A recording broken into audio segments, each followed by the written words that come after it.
তন্নি আসে কি অবস্থা রে? তন্নি মায়ের এখনো জ্ঞান ফেরেনি? আমি চোখে মুখে জল দিলাম, হাত পা ঘষছি, কিছুতেই জ্ঞানটা ফিরছে না। কি করি বলতো? ও মা, মা, ও মা! এভাবে হবে না বৌদি, আমি অনেক করে ডাকছি, কখন থেকে ডাকছি, কিছুতেই চোখ খুলছে না। কি হলো বলতো মায়ের? সেই তো আমিও ভাবছি। শোন না, এভাবে ফেলে রাখাটা বোধহয় ঠিক হচ্ছে না, ডাক্তার ডাক। না না, আমার মনে হয় তার থেকে বরঞ্চ হসপিটালে একেবারে নিয়ে যাওয়াটাই ভালো হবে। তুই একবারই অ্যাম্বুলেন্সকে ফোন কর। ঠিক ফোন কর, যা তুই।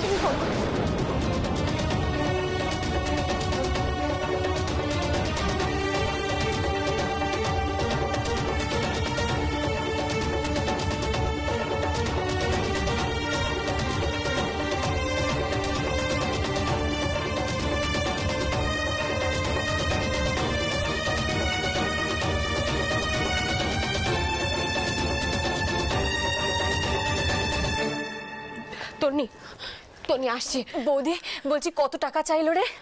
সেটা তো জিজ্ঞাসা করা হলো না।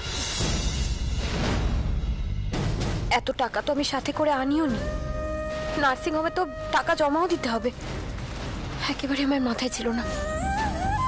আচ্ছা তন্নি, হসপিটালে ভর্তি করলেও তো বেশ কিছু টাকা জমা করতে হবে। হ্যাঁ, ট্রিটমেন্টের জন্য তো একটা টাকা লাগবেই। তারপর যখন মাসিকে ডিসচার্জ করবে তখন তো হসপিটালে একটা বড় বিল আসবে। জানিস তো, মাসির কাছে এতগুলো টাকা নেই, আর যে সমস্ত গয়নাগুলো ছিল। কি হলো গয়নাগুলো? দিনক্ষণ সব ঠিক হয়ে গেছে, সময় কোথায়? টাকা জোগাড় করতে হবে না? এগুলো সব বন্ধক দেব। তুই আর আমি ছাড়া এটা কেউ কোনোদিনও জানবে না। এই রে, মুখ ফসকে বলেই ফেলেছিলাম। মাসি তো বৌদিকে গয়নাগুলোর ব্যাপারে জানাতে বারণ করেছিল।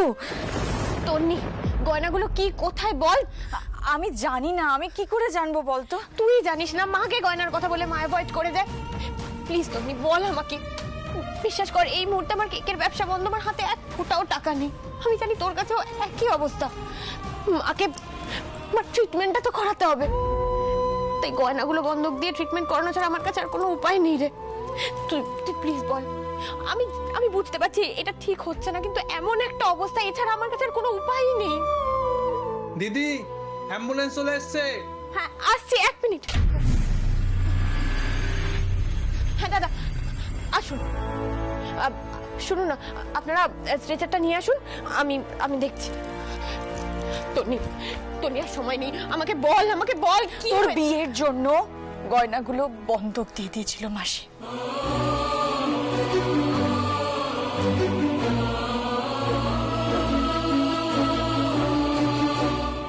এখন সেই গয়নাগুলোর কাগজপত্র কোথায় আছে সেটুকু পর্যন্ত আমি জানি না।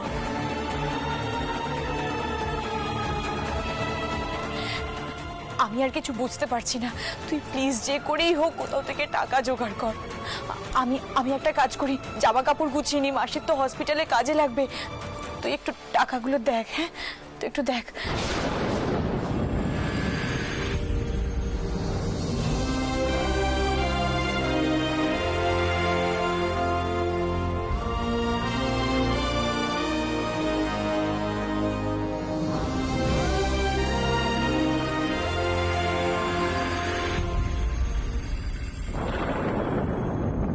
একটু সাবধানে দাদা। হ্যাঁ আস্তে আস্তে। সাবধানে নিয়ে যাবেন।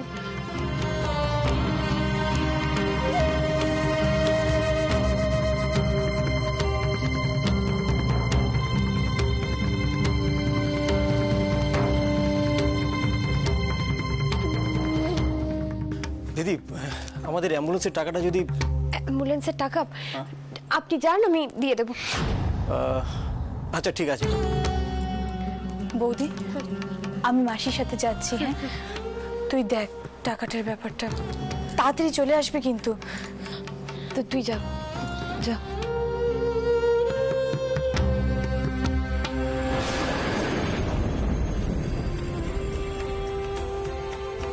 আমাকে বল তোর বিয়ের জন্য গয়নাগুলো বন্ধক দিয়ে দিয়েছিল মাসি।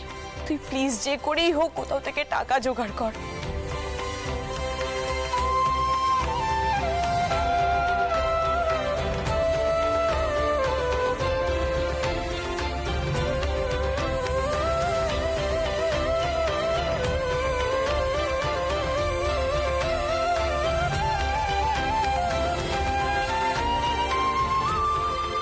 মা তুমি আর কত করবে আমার জন্য? নিজের সবটুকু উজাড় করে দিয়েছো আমায়, আমার মাথার উপর আশ্রয় হয়ে থেকেছো। আর আজ যখন তোমার এই অবস্থা, আমার কাছে তোমার ট্রিটমেন্ট করানোর টাকাটুকু নেই, কি করব আমি এখন? মিস্টার গাঙ্গুলি এখন ফ্লাইটে থাকবেন, তার উপর একটা জরুরি কাজে গেছেন। ওনাকে এখন ডিস্টার্ব করাটা একেবারে ঠিক হবে না।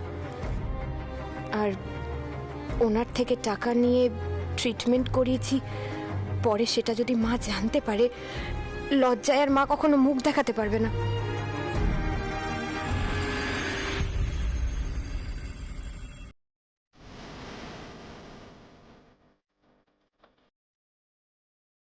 কিরে, পারমিতাকে ফোনে পেলি না? নট রিচেবল বলছে। দাঁড়াও, আমি আরেকবার ট্রাই করছি। বেয়ানের জন্য খুব চিন্তা হচ্ছে জানো। আর বাড়ির কেউ তো পারমিতার সঙ্গে যেতেও পারলো না। সেটাই তো চিন্তার বিষয়। মেয়েটা একা হাতে কদ্দূর সামলাবে বলো তো? ফোনে পেলে একবার জিজ্ঞেস করতাম, না নিজেই যেতাম একবার। হ্যাঁ, সেই তো। তোমরা পারমিতার শাশুড়িকে নিয়ে পড়ে আছো, এদিকে বর্দি কালকে আসছে। কি যে হবে ভেবেই তো আমার ভয় হাত পা ঠান্ডা হয়ে যাচ্ছে। এইভাবে ভাবছো কেন? হ্যাঁ, পারমিতার মা অসুস্থ, সেটাও তো খুব একটা গুরুত্বপূর্ণ ব্যাপার। আরে দিদি আসছে, আসুক না, এত ভাবছো কেন? না, দেখো, ছোট না কথাটা খুব একটা ভুল বলেনি।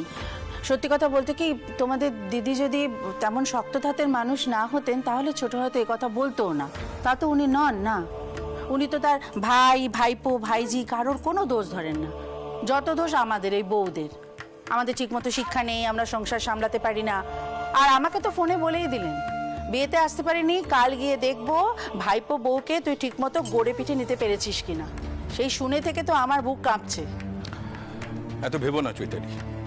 পারমিতা বুদ্ধিমতী মেয়ে, ও সংসারটা সামলাতে জানে।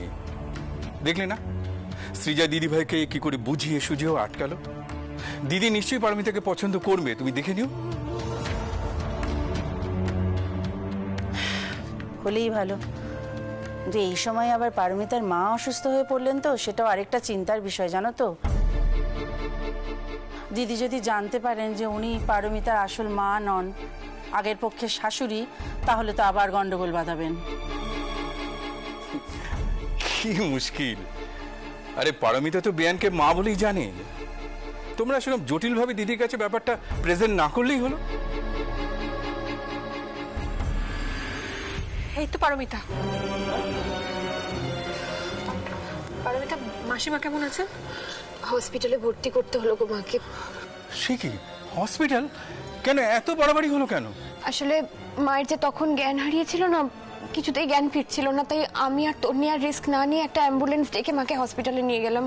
তো তুমি চলে এলে কেন? তোমার তো ওখানে থাকা দরকার ছিল। আমি যাব মা, আমি একটা কাজে এসেছি, আবার একবার যাব। ঠিক আছে, আমি এবার তোমার সঙ্গে যাব। তোমরা দুজন মেয়ে কি করে সামলাবে ওখানে? না না বাবা, আপনার যাওয়ার কোনো দরকার নেই, আপনি বাড়িতে থাকুন। আমার প্রয়োজন হলে আমি আপনাকে ফোন করে নেব। আমি আমি একটু আসছি। হ্যাঁ, একটু আসছি আমি। কি কাণ্ড। পারমিতার মা তাড়াতাড়ি সুস্থ হয়ে উঠুন। মেয়েটা কি ঝামেলায় পড়েছে বলতো। এই যা, কুট্টুসের স্কুলে পরীক্ষা নোটিশ দিয়েছে, তো আমি বলতেই ভুলে গেছি পারমিতাকে, তারাও পড়ে আছে।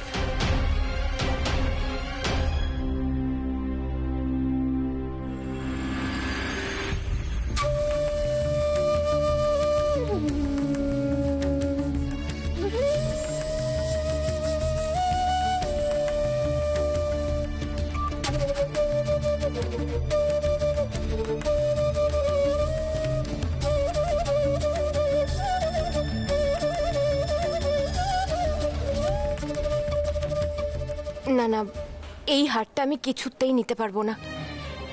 এটা তো আত্রেয়ীর হার।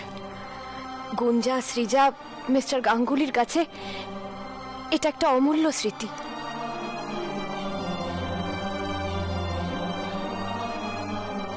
বাকি যে গয়নাগুলো আছে সেগুলো বন্ধক দিয়ে আমি ঠিক মায়ের ট্রিটমেন্টের টাকা জোগাড় করে ফেলতে পারবো। পারমিতা,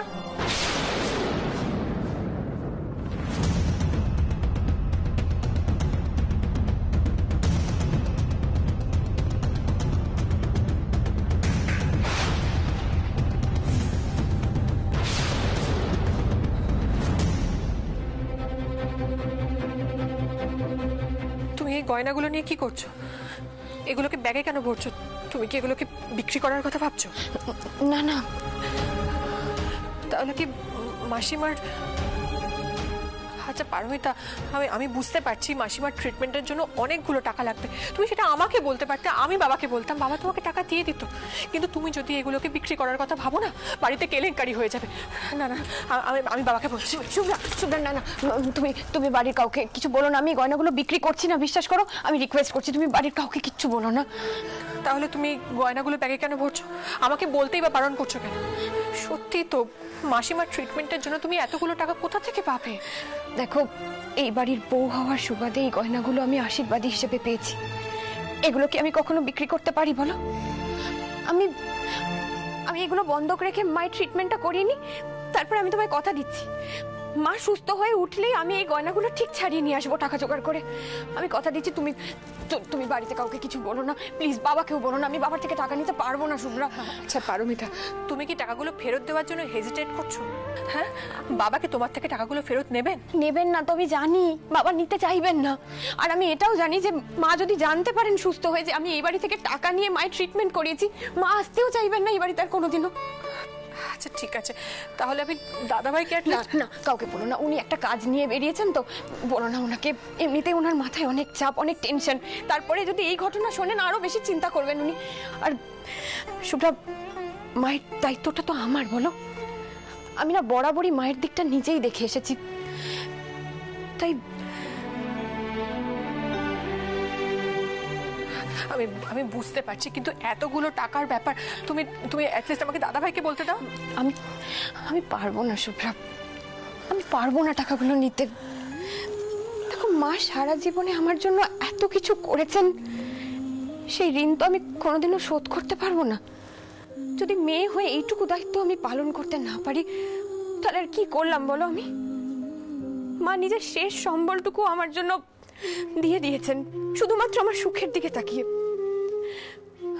আমিও আমার সবটুকু দিয়ে মাকে সুস্থ করে আনবো। আমি আমার দায়িত্ব কারোর উপর চাপিয়ে দিতে পারি না শুভ্রা। আমি একবার চেষ্টা করি, আমি যদি না পারি আমি কথা দিচ্ছি আমি সাহায্য নেব। আমি আসছি। হ্যাঁ পারমিতা, আমার খুব টেনশন হচ্ছে। তুমি টেনশন করো না, আমি তো বলছি গয়নাগুলো আমি ঠিক ফিরিয়ে নিয়ে আসবো। তুমি আমাকে একটা কথা বলো তো, এখানে কাছাকাছি কোনো গয়নার দোকান আছে যেখানে বিশ্বাস করে এগুলো দেওয়া যাবে? আসলে আমি মায়ের বাড়ির দিকে যেতে চাইছি না, ওখানে সবাই চেনাশুনো তো, তাই। হ্যাঁ আছে তো, ওই তো বড় রাস্তা পার করলে এনএন জুয়েলার্স বলে একটা দোকান আছে, তুমি ওখানে যেতে পারো। ওখানকার মালিক খুব ভালো মানুষ। কিন্তু পারমিতা, আরেকবার একটু ভেবে দেখো। আমার সময় নেই শুভ্রার, আমি আসছি। ও পারমিতা, যেটা বলতে তোমার কাছে এসেছিলাম, ওই কুটুসের স্কুলে পরীক্ষার নোটিশ দিয়ে দিয়েছে, সেটা তো তোমাকে বলাই হয়নি। যাকে এসব কথা এখন ছাড়ো তুমি। আমি শুভ্রা, এই কথাগুলো যেন তোমার আর আমার মধ্যেই থাকে, ঠিক আছে? আমি আসি। আসি।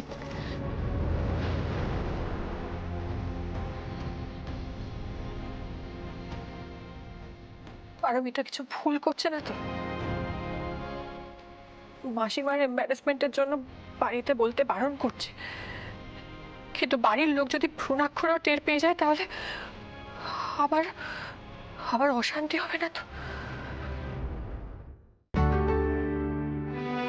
কোন চাদরটা পাতি? অবশ্য দিদি তো সাদা রঙের চাদরই পছন্দ করেন। ও দিদি, হ্যাঁ রে, অনিকে দিয়ে গেস্ট রুমে সব ধোয়া কাঁচা পর্দা লাগিয়ে দিয়েছি। আচ্ছা। আসবাবপত্র মুছে টুছে একদম সাফ সুতরো করে দিয়েছি। হ্যাঁ, তোমার কত দূর গো? আমি তো এই যে চাদরটা বের করলাম, আর ওই বালিশের কভারগুলো পাল্টাতে হবে, তাহলেই হয়ে যাবে। ও ছোট, একটু ভালো করে মনে করে দেখতো কোনো ভুল টুল হচ্ছে না তো? আর ও হ্যাঁ দিদি, বর্দি যে জামবাটিতে রাত্রিবেলা দুধ খায় সেটা বার করা হয়নি, ওটা আমি বার করে দিচ্ছি। আর বর্দি তো আলাদা বাসনপত্রে খাওয়া দাওয়া করবে, সেটাও আমি বার করে দেব। বর্দি তো আবার নিরামিষ খায়। হ্যাঁ, সে আমার মাথায় আছে। কাল আগে দিদির রান্নাটা সেরে ফেলতে হবে, তারপর আমাদের রান্নাবাটি শুরু করব। আরো ভালো করে মনে কর, ভালো করে মনে কর, কোথাও কিছু খুঁত বেরোলেই কিন্তু মুশকিলে পড়ে যাব। আর কি হ্যাঁ দিদি, বর্দি তো পারমিতাকেই দেখতে আসছেন, তাই পারমিতাকে একটু ভালো করে বলে টলে দিও। উনি সেকেলে মানুষ, খুব খুঁতখুঁতে। ওনার কিন্তু একটু বাড়ির বউরা সেজে গুজে গয়নাগাটি পরে থাকবেন, এগুলো পছন্দ। তাই পারমিতাকে বলো উনি যেন একটুখানি খুশি হন, সেজে গুজে গয়নাগাটি পরে পারমিতা যেন থাকে। আর হ্যাঁ, বড়দি যে নেকলেসটা দিয়েছিল পারমিতাকে, সেটা যেন কাল অবশ্যই পরে। হ্যাঁ, ভালো কথা মনে করিয়েছিস। পারমিতাকে বলতে হবে সত্যি। দিদি যদি এসে দেখেন যে ওনার দেওয়া নেকলেসটাই পারমিতা পরে আছে, ভারী খুশি হবেন, তাই না? ঠিক আছে, আমি বলে দেবো।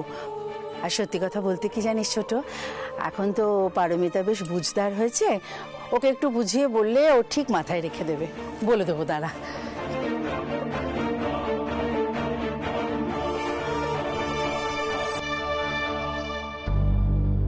আসলে দোকানে এতগুলো লোকের সামনে এতগুলো গয়না, তো ওই জন্য আপনাকে এখানে নিয়ে এলাম। হ্যাঁ দাদা, আমি গয়নাগুলো দিচ্ছি।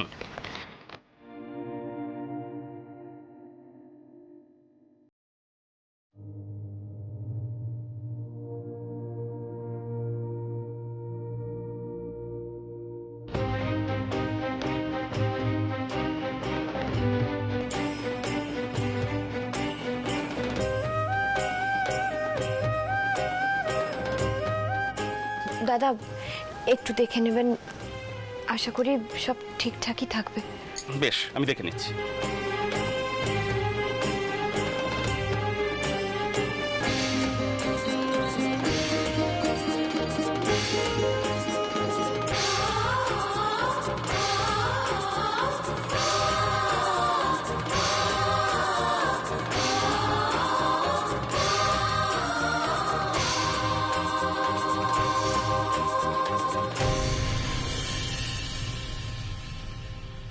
আশা করি সব ঠিকই আছে।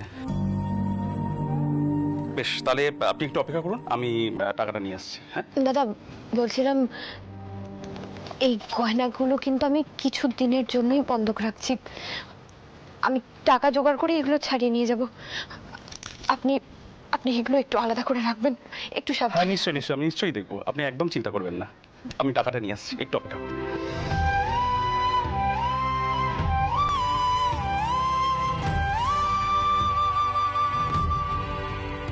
এই আপনার টাকা। হ্যাঁ,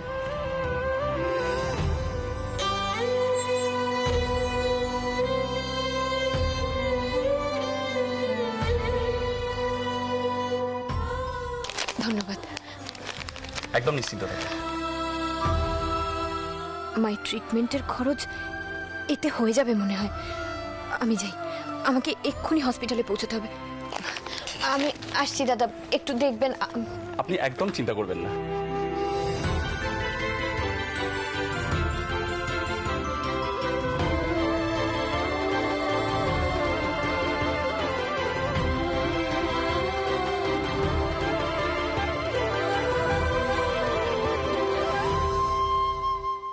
টনি, এই তো মাকে বেড দিয়েছে? হ্যাঁ, অ্যাডমিশন হয়ে গেছে তো? কোনো প্রবলেম? জ্ঞান এসেছে, মাসির জ্ঞান এসেছে, তুই চিন্তা করিস না। কিন্তু ওরা অ্যাডমিশনের জন্য খুব খুব খুব খুব ঝামেলা করছিল, টাকা পয়সার জন্য পাগল হয়ে যাচ্ছিল।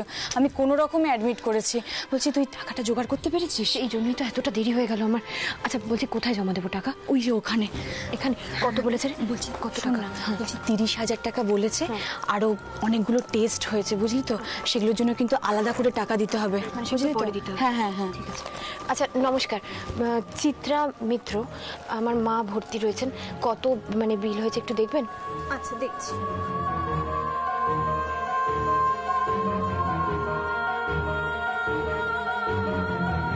আচ্ছা শোন না, বলছি তুই ডাক্তারের সাথে কথা বলেছিস? ডাক্তারের সাথে কথা বলেছি, উনি সমস্ত রিপোর্টগুলো দেখতে চেয়েছে। আরেকটা বিষয়, উনি বলেছেন কাউকে রাত্রিবেলা এখানে থাকতে হবে, আমি থেকে যাব। তোর অসুবিধা হবে না? হোস্টেলের কোনো অসুবিধা হবে না, আমি হোস্টেলে একটা ফোন করে দিয়েছিলাম, আমি এখানেই থাকছি, তুই চিন্তা করিস না।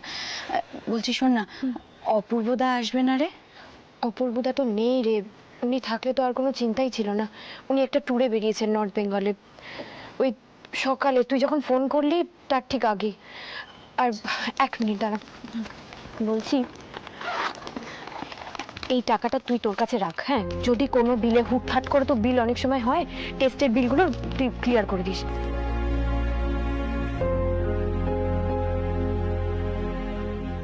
বলছি বৌদি, তুই তুই এতগুলো টাকা কি করে জোগাড় করলি? মানে অপূর্বদা নেই, আমি কিন্তু জানি তুই তোর শ্বশুরবাড়ির লোকেদের কাছ থেকে টাকা পয়সাগুলো চাইতে পারবি না, তাহলে মায়ের জন্য আমি আমার সব কিছু দিয়ে দিতেও দুবার ভাববো না।